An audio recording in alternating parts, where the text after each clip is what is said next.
Could be us. So back to what I was saying. Could be us. పొగ తాగటం, మద్యం సేవించటం ఆరోగ్యానికి హానికరం. Smoking and drinking injurious to health. జనవరి 26, 2025 76వ గణతంత్ర దినోత్సవ వేడుకలకి అందరికీ శుభాకాంక్షలు. మరియు ప్రియమైన సింగరేణులకు, వారి కుటుంబ సభ్యులకు, కార్మిక సంఘాల నాయకులకు, పురజనులకు, పాత్రికేయ మిత్రులకు, అధికారులకు, వారి కుటుంబ సభ్యులకు, ఈ కార్యక్రమానికి విచ్చేసిన ప్రతి ఒక్కరికి గణతంత్ర దినోత్సవ సందర్భంగా నా హృదయపూర్వక శుభాకాంక్షలు తెలియజేస్తున్నాను. 1889లో బొగ్గు తవ్వకం ప్రారంభించిన మన సంస్థ 1920 డిసెంబర్ 23 రోజున సింగరేణి కాలనీస్ కంపెనీ లిమిటెడ్గా నామకరణం చేసుకొని సుమారు 104 సంవత్సరాలు పూర్తి చేసుకుంది. ఇంతటి సుదీర్ఘమైన మహోన్నతమైన చరిత్ర కలిగిన కంపెనీకి ఏరియా జనరల్ మేనేజర్ హోదాలో పనిచేసే అవకాశం కల్పించడం నా అదృష్టంగా భావిస్తున్నాను. నేనే కాదు, సింగరేణిలో పనిచేసే ప్రతి ఉద్యోగి ఈ విధంగానే భావిస్తారని నేను అనుకుంటున్నాను. ఎందుకంటే మన సింగరేణి సంస్థ గత 13 దశాబ్దాలుగా ఉత్పత్తి చేస్తున్న బొగ్గు మన రాష్ట్రానికే కాదు, దక్షిణ భారతదేశ ప్రగతికి మూలాధారంగా ఉంది. సుమారు 2000కు పైగా పరిశ్రమలు మన సంస్థ అందించే బొగ్గుతో తమ ఉత్పత్తులు సాధిస్తున్నాయి. ఈ క్రమంలో ప్రత్యక్షంగా పరోక్షంగా లక్షలాది మందికి జీవనోపాధి కలుగుతోంది.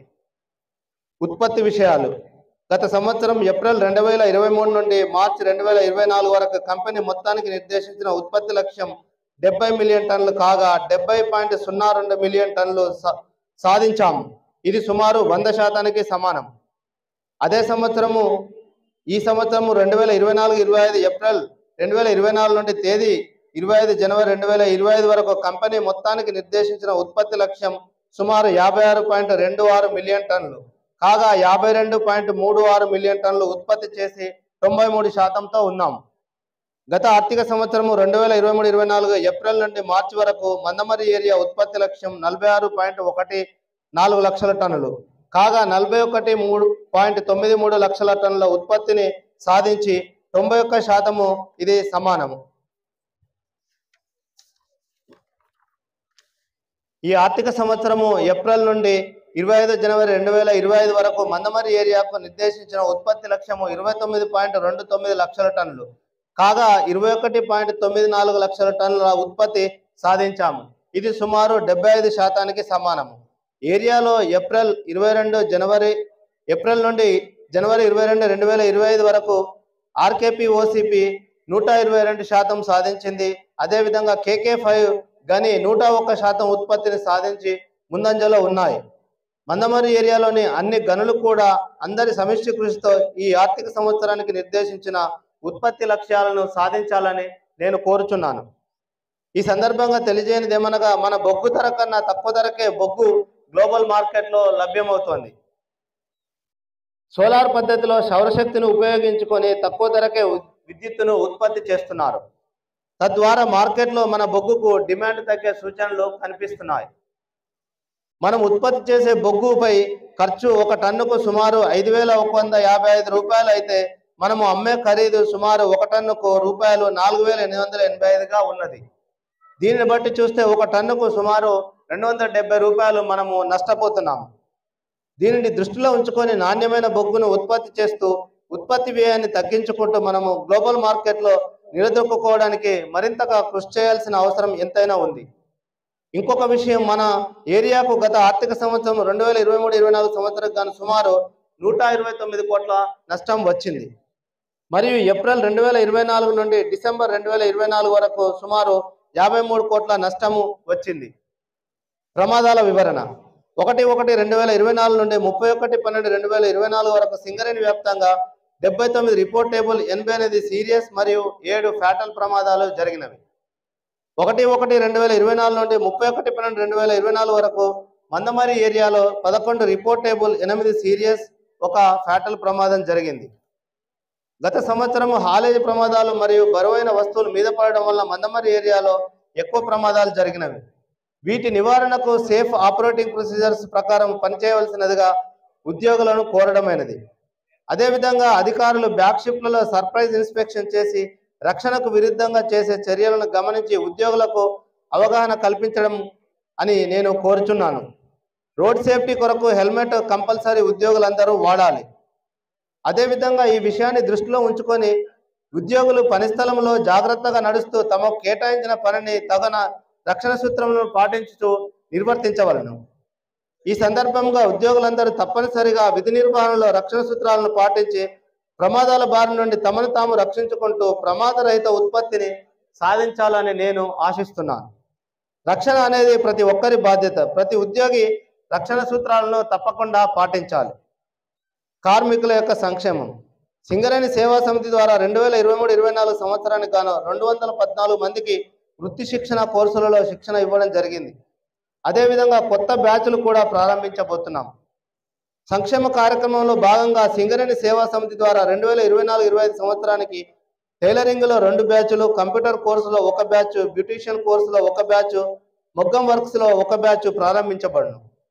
కార్మికుల ఆరోగ్య సంరక్షణ కొరకు మందమర్రి హై స్కూల్లో ఏర్పాటు చేసిన యోగా హాల్ నందు ప్రతిరోజు యోగా తరగతులు నిర్వహించబడుతున్నాయి.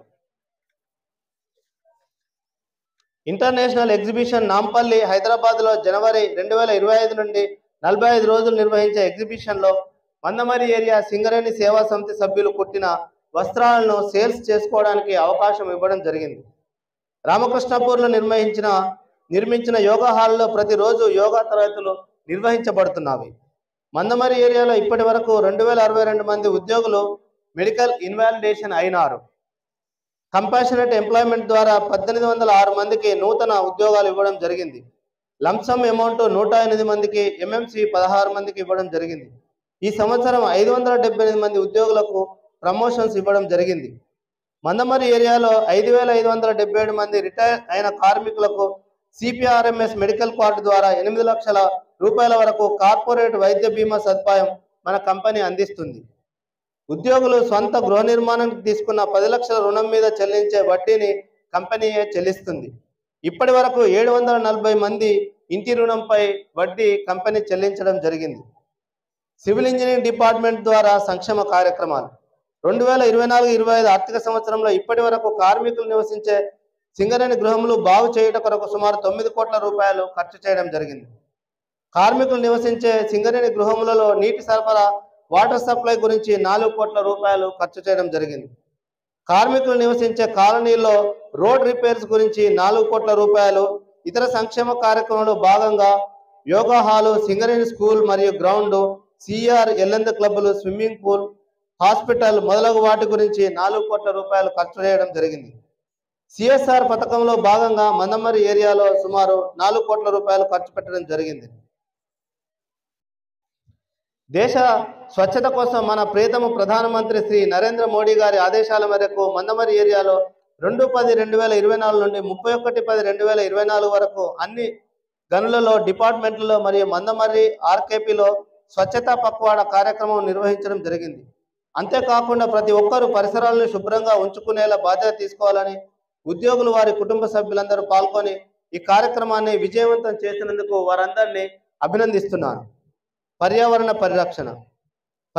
పరిరక్షణ విషయానికి వస్తే ఈ సంవత్సరంలో పర్యావరణ విషయంలో ప్రత్యేక శ్రద్ధ తీసుకొని సుమారు 56 హెక్టార్లలో 1.68 లక్షల మొక్కలు నాటడం జరిగింది. ఈ మొక్కలన్నీ చక్కగా పెరిగి వాతావరణ కాలుష్యం నుండి మనల్ని రక్షిస్తాయి. కార్పొరేట్ సోషల్ రెస్పాన్సిబిలిటీలో బాధ్యతగా మరి గ్రామాల ప్రజలకి 31,000 మొక్కలను మందమర్రిలోని సమీప గ్రామ ప్రజలకు అందజేయడం జరిగింది. పర్యావరణ పరిరక్షణలో భాగంగా మనం సౌర విద్యుత్ శక్తిని కూడా ఉత్పత్తి చేస్తున్నాం. అభివృద్ధి పథంలో ముందుకు పోవాలంటే మనకు ఎదురవుతున్న సవాళ్లను కూడా సమర్థంగా ఎదుర్కొనగలగాలి. ఇక నుండి దేశంలో ప్రభుత్వ రంగ సంస్థలకు ప్రైవేటు సంస్థల నుండి గట్టి పోటీ రాబోతుంది. బొగ్గు రంగ పరిశ్రమలకు కూడా ఈ పరిస్థితి రానుంది. విదేశాల నుండి బొగ్గు దిగుమతులు తగ్గించుకోవాలన్న ఉద్దేశంతో దేశీయంగా ఉన్న బొగ్గు వనరులను సుమారు 100% సద్వినియోగం చేసుకోవడం కోసం కేంద్ర ప్రభుత్వం వారు ప్రైవేటు కంపెనీలకు కూడా కొన్ని బొగ్గు బ్లాక్లను అలాట్ చేసినారు. ప్రైవేటు కంపెనీల వారు తమ క్యాప్టివ్ పవర్ అవసరాలు తీర్చుకోవడంతో పాటు ఇకపై ఎవరైనా సరే తమ బొగ్గును అమ్ముకునే అవకాశం కల్పించబడింది. తద్వారా బొగ్గు కొరత ఏ పరిశ్రమకు రాకుండా ఉండాలన్నది ప్రభుత్వం యొక్క ఉద్దేశం. బొగ్గు మార్కెట్లో మనం ఈ పోటీ పరిస్థితిని ఎదుర్కొని నిలబడాలంటే మన ఉత్పత్తి వ్యయం భారీగా తగ్గించుకోవాలి. యంత్రాలను మనం ప్రతి షిఫ్ట్లో పూర్తి పని గంటలు వినియోగించుకొని ఉత్పత్తిని పెంచుకోవాలి. ఈ విషయంపై మనం ప్రతి మల్టీ డిపార్ట్మెంటల్ టీం సమావేశాల్లోనూ గనుల మీదన కూడా చెప్తున్నాము.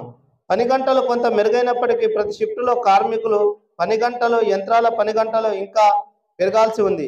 అప్పుడే మన ఉత్పత్తి వ్యయం తగ్గించుకోగలుగుతాము. అలాగే బొగ్గు నాణ్యతపై కూడా మనం శ్రద్ధ చూపాలి. నాణ్యత లేని బొగ్గును వినియోగదారులు తీసుకోవడం లేదు. నాణ్యత పెంపుదలకి కింది స్థాయి నుండి పై స్థాయి అధికారుల వరకు ఒక నిబద్ధతతో కృషి చేయాలి. థర్డ్ పార్టీ శాంప్లింగ్ విధానం వచ్చాక వినియోగదారులకు సరఫరా చేసే బొగ్గు యొక్క నాణ్యత తగ్గితే మనం వారికి పెనాల్టీలు కూడా కట్టాల్సి వస్తుంది. కాబట్టి వినియోగదారుల యొక్క విశ్వాసాన్ని చూరకొనడానికి మనం నాణ్యమైన బొగ్గును సరఫరా చేయాలి. ఇది అత్యంత ప్రాధాన్యత గల అంశంగా అందరూ పరిగణించాలని నేను కోరుతున్నాను. ఈ విధంగా కార్మిక సంక్షేమంతో పాటు సమీప గ్రామాల అభివృద్ధికి కూడా కంపెనీ తన సేవలు అందిస్తుంది. ఈ కంపెనీ ఇలాగే అభివృద్ధి పథంలో ముందుకు పోవాలంటే మన సింగరేణులందరూ తమ తమ బాధ్యతలను సమర్థవంతంగా నిర్వహించాలి. పూర్తి స్థాయిలో వినియోగించుకోవాలి. యంత్రాల సామర్థ్యాన్ని పూర్తి స్థాయిలో వినియోగించుకోవాలి. ఈ విషయంలో ఏ ఇతర కంపెనీ కార్మికులకు యంత్ర వినియోగానికి తీసిపోకుండా మనం పనిచేయాలి. తద్వారా ఉత్పత్తి ఖర్చు తగ్గించుకొని నాణ్యతని మరింత ఇంప్రూవ్ చేసుకోవాలి. ముఖ్యంగా రక్షణకు ప్రతి ఒక్కరూ పాటించాలి. రక్షణకు సంబంధించి ఎంతటి ఖర్చుకైనా కంపెనీ వెనుకాడకుండా ప్రతి ప్రతిపాదనను ఆమోదించి నిధులు కేటాయించడం జరిగింది. కానీ అక్కడక్కడ ప్రమాదాలు జరగడం విచారకరం. ఈ పరిస్థితిలో మార్పు రావాలి. రక్షణను ఉపేక్షించే వారిపై కఠిన చర్యలు తీసుకోవాల్సి వస్తుంది. ప్రమాదరహిత సింగరేణిగా కంపెనీని తీర్చిదిద్దాలని నేను కోరుచున్నాను. సంస్థ నిర్ణయించిన ఉత్పాదకత లక్ష్యాలను సాధించడంలో తమ వంతు పాత్ర పోషిస్తున్న ఉద్యోగులకి ఉత్తమ సింగరేణియన్గా, ఉత్తమ కార్మికుడిగా, ఉత్తమ అధికారిగా గుర్తించి ఈ సందర్భంగా సన్మానం చేసుకుంటున్నాం. వీరు కంపెనీ అభివృద్ధిలో ప్రముఖ పాత్ర వహించడమే కాకుండా మిగతా ఉద్యోగులకి స్ఫూర్తినిస్తూ ఆదర్శంగా నిలుస్తున్నారు. వీరిని స్ఫూర్తిగా తీసుకొని ప్రతి ఉద్యోగి ఉత్తమ ప్రతిభ కనబరిచి భవిష్యత్తులో ఇలాంటి మరిన్ని సన్మానాలను పొందాలని ఆకాంక్షిస్తున్నాను. మనం మన కోసం, మన కంపెనీ కోసం, మన రాష్ట్రం కోసం మనము పనిచేస్తున్నాము అనే ఈ భావాన్ని మనసా వాచ కర్మను ఆచరిస్తూ సమిష్టిగా కృషి చేస్తూ మన కంపెనీకి మంచి పేరుని, బంగారు భవిష్యత్తును అందించాలని కోరుకుంటున్నాను. మీ అందరికీ మరోమారు గణతంత్ర దినోత్సవ శుభాకాంక్షలు తెలియజేస్తున్నాను. జై సింగరేణి, జై తెలంగాణ, జై హింద్.